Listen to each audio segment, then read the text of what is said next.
Halo semuanya, pada video kali ini kita akan membahas tentang bab saraf dan psikiatri. Materi ini disampaikan oleh tim Fokus UKAI. Selamat belajar! Presentase untuk bab saraf dan psikiatri yang akan keluar pada ujian CBT sebesar 8-10% masuk pada farmakoterapi, poin sistem saraf dan kesehatan jiwa. Pada bab saraf dan psikiatri ini, ada beberapa subtopik yang akan kita bahas. Yang pertama adalah ansietas, yang kedua adalah epilepsi, yang ketiga adalah skizofrenia, yang keempat adalah Parkinson, dan kelima adalah nyeri dan sakit kepala. Subtopik yang pertama adalah ansietas. Ansietas adalah gangguan jiwa yang ditandai dengan rasa khawatir dan takut berlebihan atas ancaman yang tidak jelas atau tidak pasti. Pada ansietas, ada gejala ikutan yang biasanya dirasakan oleh pasien seperti sulit tidur, waspada berlebihan, mimpi buruk, pikiran obsesif akan ancaman yang dihadapi, serta gejala otonom seperti sakit kepala, jantung berdebar, dan lain sebagainya. Tipe ansietas ada 5 macam. Yang pertama adalah GAD atau Generalized Anxiety Disorder. Yang kedua adalah PAD, Panic Disorder.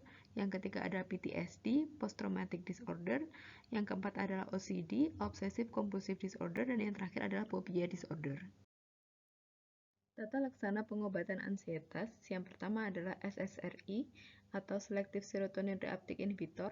Mekanismenya dengan menghambat transporter serotonin dan menyebabkan penurunan sensitivitas reseptor serotonin postsinaptik. Contoh obatnya adalah fluoxetine, sertralin, dan escitalopram. Yang kedua adalah SNRI atau Serotonin Norepinephrine Reuptake Inhibitor. Mekanismenya dengan menghambat transporter dari serotonin dan norepinephrine. Contoh obatnya adalah venlafaxine dan duloxetine. Yang ketiga adalah benzodiazepin. Mekanismenya adalah meningkatkan penghambatan pada GABA sehingga permeabilitas membran ion klorida meningkat. Contoh obatnya adalah alprazolam, lorazepam, dan clobazam. Yang keempat adalah antidepresan trisiklik dan tetrasiklik. Mekanismenya dengan menghambat reuptake norepinephrine dan sebagian reuptake serotonin. Contoh obatnya ada amitriptylin dan mapcrotilin. Yang terakhir adalah antipsikotik atipikal. Contoh obatnya adalah quetiapin, risperidon, dan aripiprazol. Subtopik yang kedua adalah epilepsi. Epilepsi didefinisikan sebagai suatu keadaan yang ditandai oleh bangkitan berulang atau seizure sebagai akibat dari gangguan fungsi otak secara intermiten yang disebabkan oleh lepasnya muatan listrik abnormal yang berlebihan di neuron-neuron paroksimal. Etiologi dari epilepsi ada 3. Yang pertama adalah idiopatik, yaitu epilepsi yang tidak diketahui penyebabnya. Yang kedua adalah kriptogenik, yaitu epilepsi yang dianggap simptomatis tetapi penyebabnya belum diketahui. Yang ketiga adalah simptomatis, yaitu epilepsi yang disebabkan karena kelainan atau lesi struktural pada otak, misalnya karena cedera kepala atau adanya infeksi pada sistem saraf pusat. Patofisiologi dari epilepsi adalah ketidakseimbangan neurotransmitter inhibitor dan eksitatori serta depolarisasi membran sel neuron. Tata laksana pengobatan epilepsi ini bertujuan untuk mengatasi kejang dengan dosis optimal terendah. Yang terpenting adalah kadar obat antiepilepsi bebas yang dapat menembus sawar darah dan otak. Di bawah ini adalah diagram untuk pemilihan obat antiepilepsi berdasarkan tipe bangkitannya. Untuk lebih ringkas dan lebih jelasnya bisa dicek di modul. Subtopik yang ketiga adalah skizofrenia. Skizofrenia adalah gangguan jiwa berat yang ditandai dengan gangguan penilaian realitas seperti waham dan halusinasi. Manifestasi klinik dari skizofrenia adalah gangguan proses berpikir, gangguan isi pikir seperti mempercayai sesuatu yang salah atau yang tidak sesuai dengan fakta, gangguan persepsi seperti halusinasi dan ilusi, gangguan emosi, gangguan perilaku, gangguan motivasi, dan gangguan neurokognitif.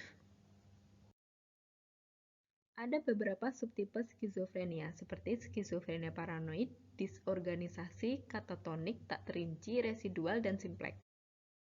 Tata laksana skizofrenia ada pada beberapa fase. Yang pertama adalah fase akut.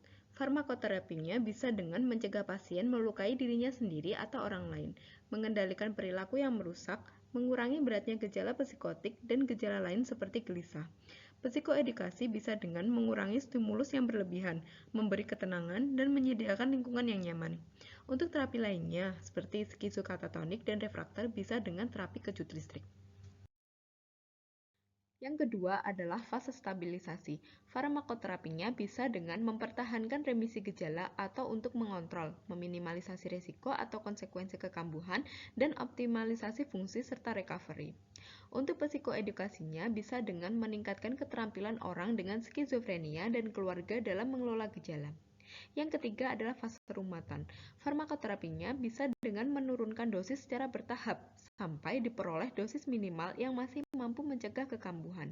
Untuk psikoedukasinya bisa dengan mempersiapkan pasien untuk kembali ke lingkungan masyarakat. Subtopik yang keempat adalah Parkinson. Sindroma klinis dari Parkinson adalah adanya tremor waktu istirahat, rigiditas, akinesia, dan ketidakstabilan postur. Etiologi dari Parkinson adalah penyebabnya tidak pasti atau belum diketahui, sehingga disebut idiopatik Parkinson. Dianggap sebagai penyakit multifaktorial yang dapat disebabkan oleh faktor lingkungan dan genetik. Patofisiologi Parkinson adalah degenerasi sel dengan hilangnya neuron dopaminergic yang terpigmentasi di pars kompakta substansia nigra di otak dan ketidakseimbangan sirkuit motor ekstrapiramidal yang digunakan sebagai pengatur gerakan di otak. Klasifikasi Parkinson berdasarkan penyebabnya. Yang pertama adalah idiopatik atau primer. Yang termasuk pada idiopatik adalah penyakit Parkinson itu sendiri dan juvenile Parkinson. Yang kedua adalah simptomatik atau sekunder, yaitu Parkinson yang disebabkan oleh penggunaan obat, adanya infeksi disfungsi paratiroid, adanya tumor, dan lain sebagainya.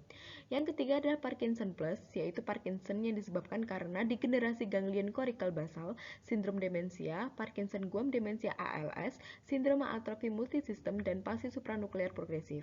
Yang terakhir adalah Parkinson heredodegeneratif, yaitu Parkinson akibat adanya penyakit Hiller-Foden-Spars, penyakit Huntington, dan lain sebagainya. Berikut ini adalah tabel tata laksana pengobatan pada Parkinson. Untuk lebih ringkas dan lebih jelasnya bisa dicek di modul karena di modul sudah dirangkum untuk bisa dipahami lebih baik. Subtopik yang kelima adalah nyeri dan sakit kepala.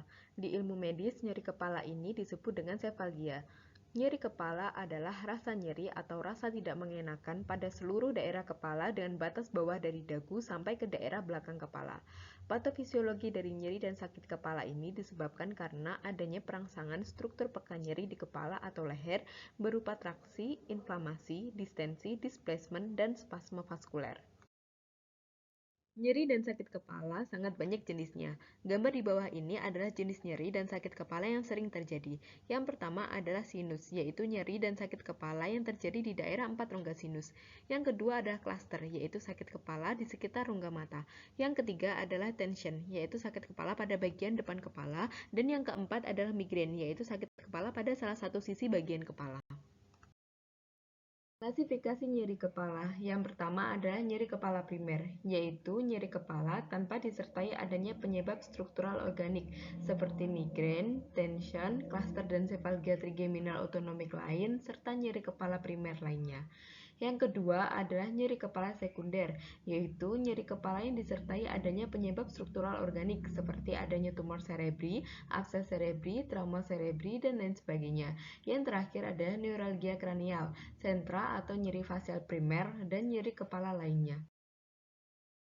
Migrain. Migrain adalah salah satu jenis nyeri dan sakit kepala yang paling sering dikeluhkan. Gambaran klinisnya berupa serangan nyeri kepala, berdenyut, menusuk-nusuk, rasa kepala mau pecah, yang timbul tiba-tiba, dan biasanya unilateral, paroksismal, dan rekuren. Berlangsung sekitar 2-72 jam. Patogenesisnya belum diketahui secara jelas. Tata laksana pengobatan migrain saat serangan bisa menggunakan antiemetik, analgesik atau NSAID, dan triptan. Untuk keadaan emergensi bisa menggunakan sumatriptan subkutan. Untuk profilaksis bisa menggunakan beta blocker, flunarizin, valproat, dan topiramat. Kita telah selesai membahas topik saraf dan psikiatri. Untuk selanjutnya kita bahas contoh soal. Contoh soal yang pertama. Seorang laki-laki berusia 38 tahun dibawa ke rumah sakit jiwa karena marah tanpa sebab, mengamuk hingga menampar ibunya. Pasien telah dibawa ke dalam rumah sakit jiwa untuk keenam kalinya. Diagnosis dokter adalah skizofrenia episodik berulang. Obat apakah yang dapat diberikan untuk pasien tersebut?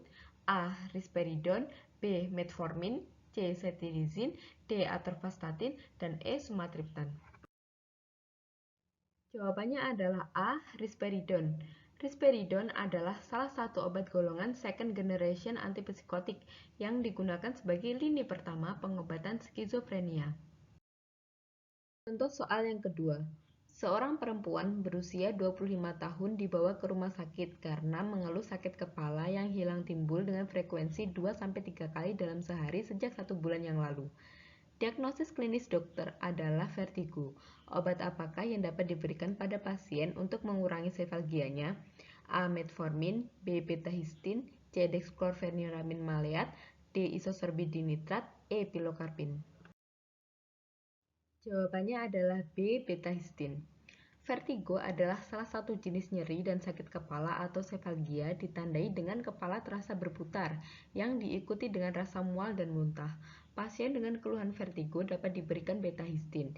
Nah, betahistin ini adalah analog histamin dengan mekanisme kerja mengurangi tekanan endolimfatik dengan cara memperbaiki mikrosirkulasi. Sekian dari kami untuk topik saraf dan psikiatri. Materi yang disampaikan di video ini berupa tambahan dan penjelasan detail dari topik saraf dan psikiatri yang belum ada di modul Fokus UKAI. Semoga lancar UKAI-nya, semangat, dan salam Fokus UKAI.